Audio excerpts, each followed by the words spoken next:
Hello guys, welcome to another video. Today I'm going out on a ride, a beautiful day, and we'll just check out the performance of the Royal Enfield Himalayan.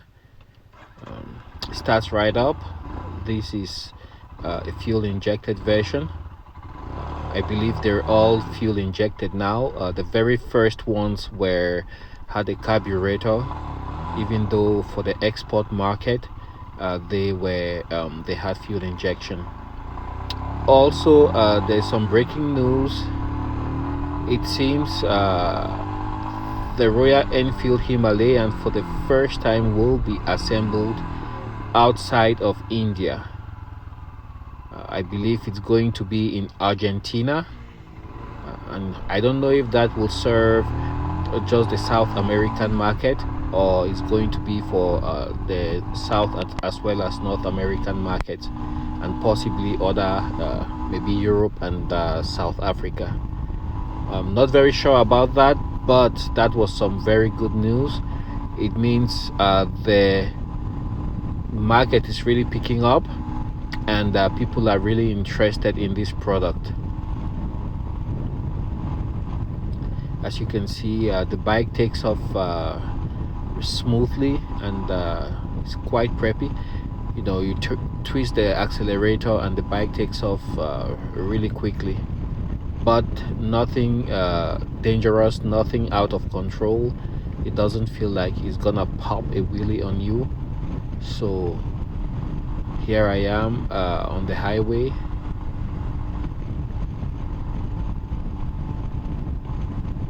and it's such a blast to ride this bike on a hot day.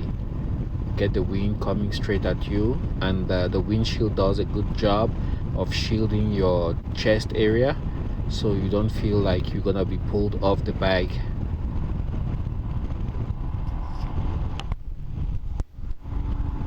And the steering is quite stable, so you have very predictive. You can actually see where you are going and know you are going there, so there's no binding or any funny movement on the steering wheel. As you can see, this steering, the handlebars are not braced. I've seen online there's like an aftermarket bar that is kind of braced. So this one, if you take a dump, if you drop the bike hard enough, you're gonna twist that handlebar.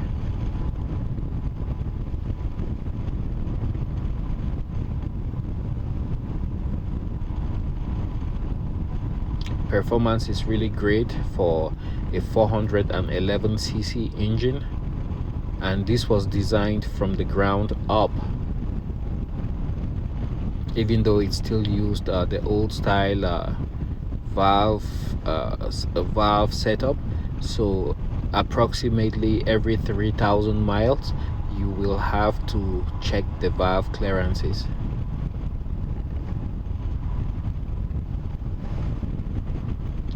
And one negative on having those valves designed like the old school valves is that it's quite noisy, and this is an air-cooled engine, and the oil is also air-cooled, so you don't have a water jacket around the engine, so it might sound like it's a bit noisy, but for what it is, I think it's rather quiet.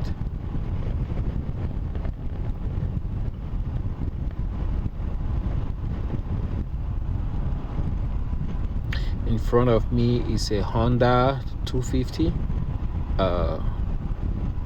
250L. It's a dual sport, very popular, and basically it will slightly outrun the Himalayan. They have very similar characteristics, but I think that one has a longer suspension travel. It does look like it does have a longer suspension travel, and also, well, it's also a little bit more expensive. I believe it's a Honda CRF 250L. Beautiful bike, and that's a 2020. So the Royal Enfield Himalayan can just barely keep up with that bike.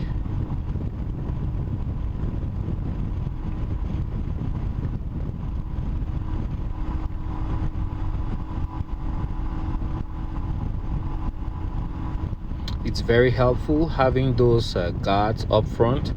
I believe that's where you can attach maybe some extra luggage, or the most popular and common one I've seen is people attaching fuel cans on there, so in case you drop the bike, usually it's just that metal that hits the ground and you don't damage your tank. So that's a very good design element. I really love it and I appreciate it.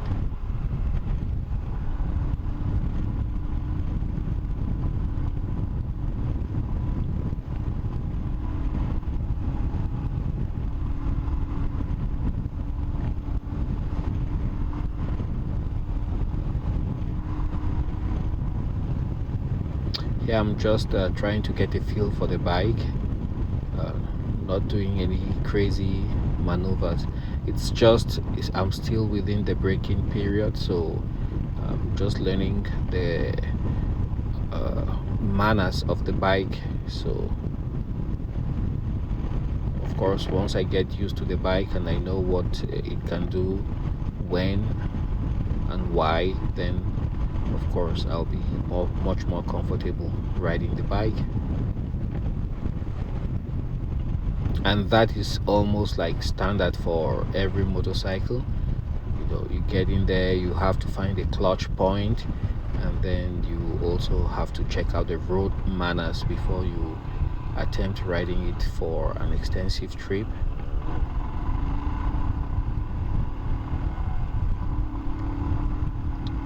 And with the Pirelli MT60, this bike does really good on dirt roads, and so far the tire seems to be holding pretty good.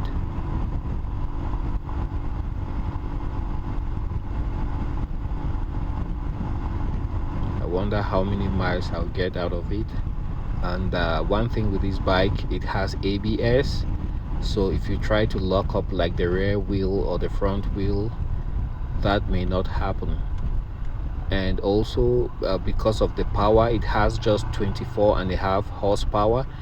You can't really spin out the rear wheel, so even if you twist the accelerator, if you're seated on the bike and you got gas, it's very hard to spin out the wheel.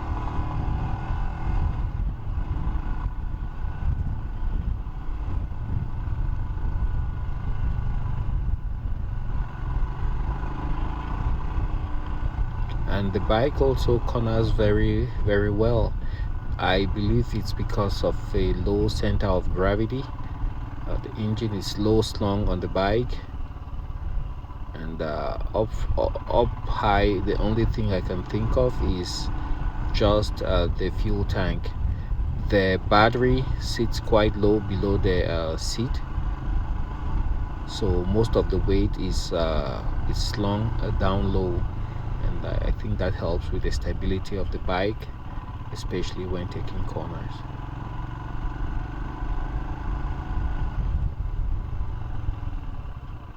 Again, when riding, of course, you want to make sure you have your gear on, proper gear.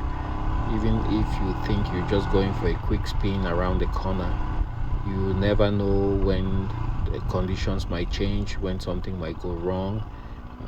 Especially in this my neck of the woods, we have a lot of wildlife out here, so every now and then they will jump onto the road ahead of you, in front of you, and you have to be ready to take evasive measures.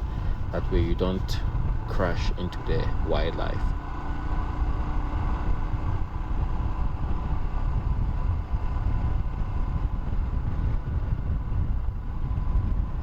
So this is just a new development.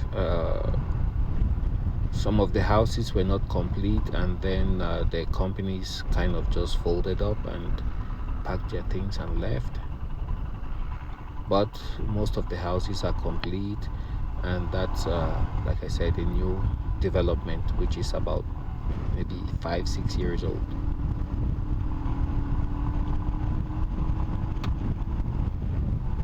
Some more dirt road.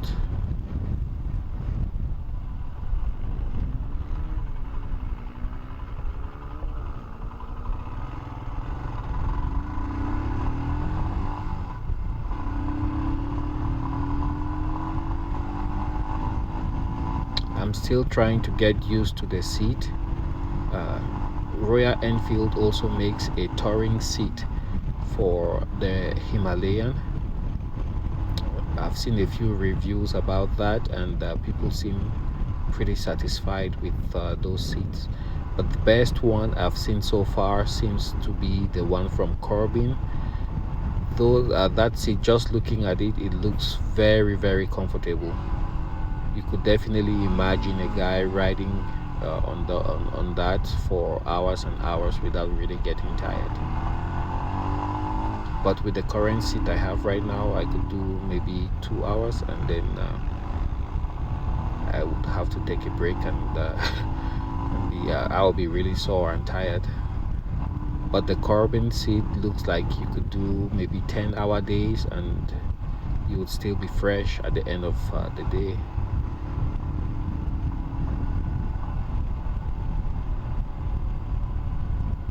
So with the COVID-19 slowdown, you can see the town looks very quiet. Very little activity these days.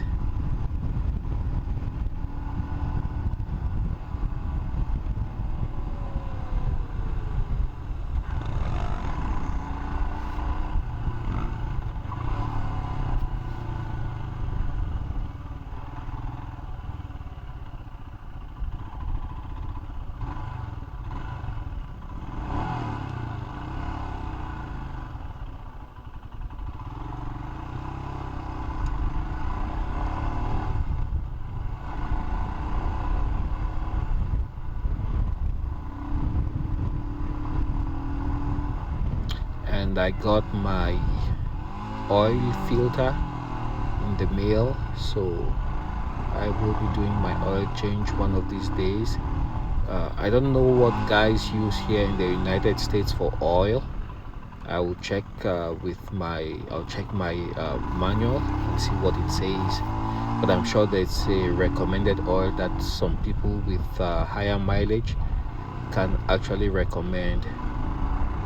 I don't want to damage the clutch or any of the internals of the bike, so I would want to go with something that everybody else uses.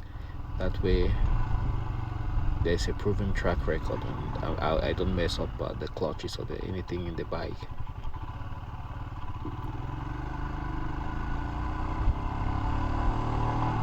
So this is just riding around town.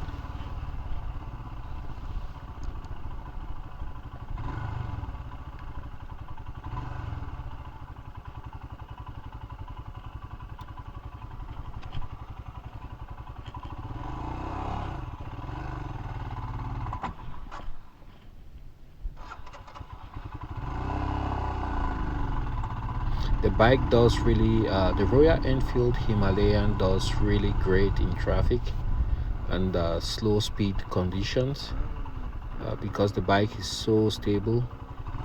But you just have to make sure you have maybe your riding boots to give you that 1 or 2 inches you need to comfortably rest your foot on the ground when you come to a complete stop.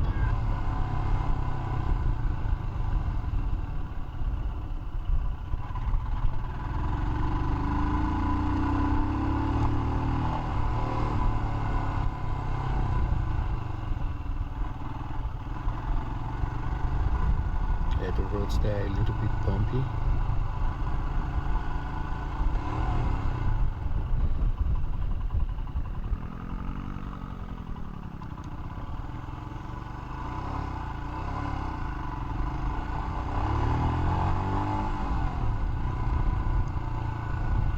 So like I said, the bike is absolutely comparable to the Honda CRF 250L, but I just like the styling cues of the Himalayan, and then of course it just looks different. Everybody out here has a bike from the big three, Honda, Yamaha, Suzuki, so it's just refreshing to have a different brand, and not just anyone, a storied brand like Royal Enfield. The company has been making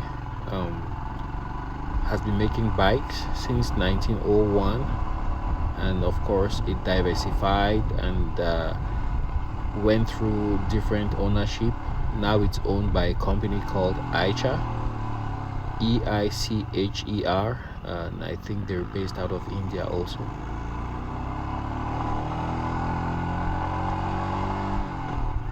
They had a dispute with the owner of the Royal Enfield name a few years ago, and the company that produced, because before the bike it was just called Enfield Motors, and they won the suit, and now they can actually call themselves Royal Enfield.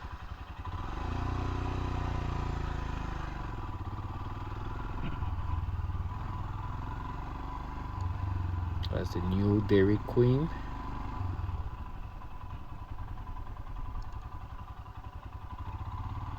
And I'm on my way back home.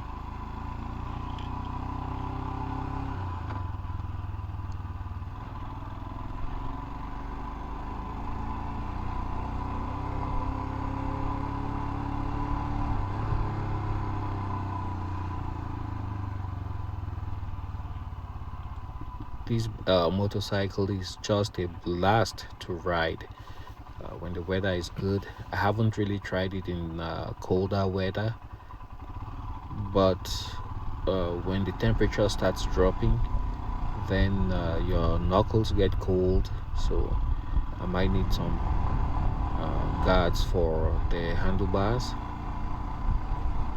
And I also saw the company, one company out of Missouri, I think, they make larger windshields for these. I don't think I've seen a proper video or picture of what it looks like. The OEM windshield looks really good though, I should say that, and it is adjustable. It has 2 positions. I will try to experiment using the more upright position and see if that helps.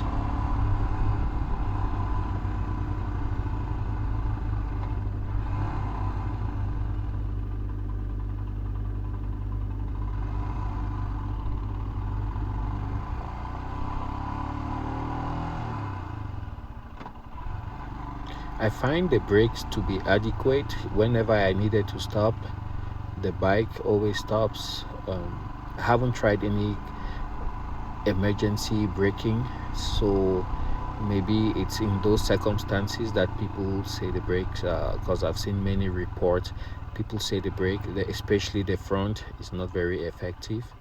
It's kind of soft, that's what they say. But for me, my purposes, it seems to work perfect.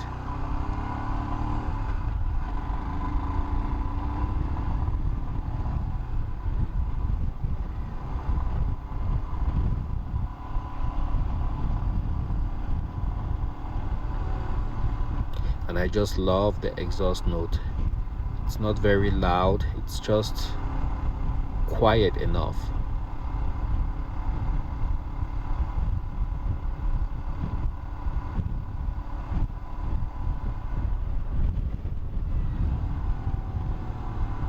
Any louder, it combines the sound coming from the engine and also a loud exhaust, and you wouldn't be able to do a 2-hour trip.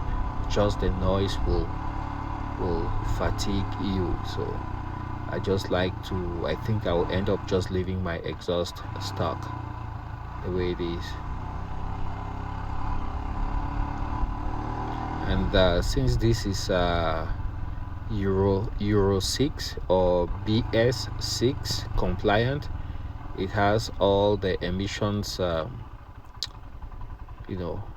equipment. including, they say, recirculating exhaust gas, EGR.